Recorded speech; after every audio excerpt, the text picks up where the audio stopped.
நிக்கோதேமிடத்துல 3 காரியத்தை சொல்கிறார். ஒன்று, அவன் மறுபடியும் பிறக்க வேண்டும் என்று சொல்கிறார்.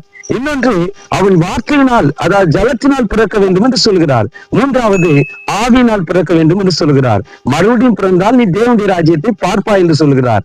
ஜலத்தினாலும் ஆவியினாலும் பிறந்தால் தேவனுடைய வார்த்தையை ராஜ்யத்துக்குள் பிரவேசிப்பா என்று சொல்கிறார். அப்படியானால் மறுபடியும் பிறப்பு நமக்குள் எப்படி சம்பவிக்கிறது பாருங்க. 1 பேதுரு 1வது அதிகாரம் 23வது வசனத்துல சொல்லப்பட்டிருக்கிறது, அழிவுள்ள வித்தினால் அல்ல, என்றென்றைக்கு நிற்கிறதும் ஜீவன் உள்ளதுமான தேவனுடைய வசனமாகிய அழிவில்லாத வித்தினால் மறுபடியும் ஜெனிப்பிக்கப்பட்டீர்கள். நமக்குள் மறுபடியும் பிறப்பு என்கிற ஒரு அனுபவம் எப்படி வருகிறது? நாம் இயேசு கிறிஸ்துவை எப்படி ஏற்றுக்கொண்டு அவருடைய பிள்ளைகளாக மாறுகிறோம்? தேவனுடைய வார்த்தை தான் நமக்குள் வந்து நமக்குள் இயேசு கிறிஸ்துவின் ஜீவனை என்ன செய்கிறது? சிருஷ்டிக்கக்கூடியதா இருக்கிறது. ஒரு விதை இருக்கிறது என்று வைத்துக் கொள்ளுங்க. அந்த விதையின் தன்மை எப்படி இருக்கிறதோ அதை பொறுத்துதான் அதனுடைய ஜீவனும் அதனுடைய பலனும் இருக்கும். கர்த்தருடைய வார்த்தை நமக்குள் வந்து அது நமக்குள் மறுபடியும் பிறப்பின் அனுபவத்தை ஏற்படுத்துகிறது.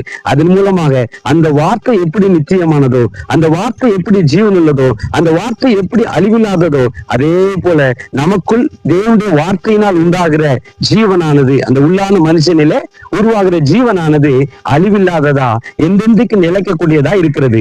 தேவனுடைய வார்த்தையினால் ஒரு மனிதன் மறுபடியும் பிறக்கிறான். அதை எபேசியர் நிருபம் 5வது அதிகாரம் 26வது வசனத்தை வாசிக்கும் போது அங்கு வார்த்தை சொல்கிறது, தாம் அதை திருவசனத்தை கொண்டு கண்ணீர் முழிக்கினாலே சுத்திகரித்து பரிசுத்தமாக்குகிறார். அப்ப ஜலத்தினால் எப்படி பிறக்கலாம்? திருவசனத்தின்படி கண்ணீர் முழிக்கினால் அதை பரிசுத்தமாக்குகிறார். அப்ப ஞானஸ்நானமும் தேவனுடைய வார்த்தையின்படி இருப்பதையும், வார்த்தையை ஜலமாக அதனால் பிறக்கிற அனுபவத்தையும் குறித்து சொல்லப்பட்டிருக்கிறது. மாத்திரமில்ல அப்போஸ்தலர் நடவடிக்கைகளை கீழ்ப்படுகிறவர்களுக்கு தந்தரப்படுகிற பரிசுத்த ஆவி என்று நாம் பார்க்கிறோம். அப்ப மறுபடியும் பிறப்பது, ஜலத்தினால் பிறப்பது, ஆவியினால் பிறப்பது, இந்த அனுபவங்கள் தேவனுடைய வார்த்தையினால் உண்டாகிறது.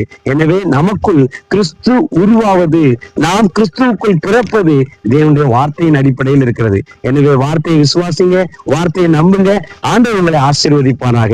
அப்ப ரட்சிப்பு தேவனுடைய வார்த்தையினால் வருகிறது. அதுதான் இந்த செய்தியினுடைய சத்தியமா இருக்கிறது. நான் உங்களுக்கு ஜெபிக்கிறேன். பரிசுத்த பிதாவே, மறுபடியும் பிறக்கிற அனுபவம் உடைய வார்த்தையினால் வருகிறது.